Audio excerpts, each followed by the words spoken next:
Safe رضا کریلی الہ سے انہوں نے سوال کیا ہے کہ ظہر کی 4 رکعت فرض میں تیسری رکعت میں الحمد شریف کے بعد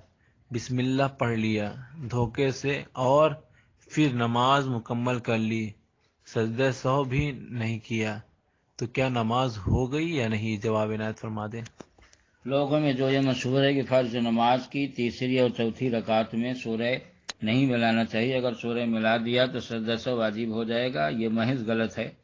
اس کی کوئی اصل نہیں ہے۔ فتاوی رضویہ قدیم جلد نمبر 3 میں یہ بات موجود ہے کہ تیسری اور چوتھی رکعت میں اگر امام ہے تو نہ ملانا بہتر ہے، اور اگر تنہا ہے تو ملانا بہتر ہے، جس کا مطلب یہ ہوا کہ تیسری اور چوتھی رکعت میں اگر سورہ نہ ملائے تب بھی جائز ہے، اور اگر ملا لے تب بھی جائز ہے، اس میں شرعاً کوئی حرج نہیں کہ سجدہ سہو واجب ہو۔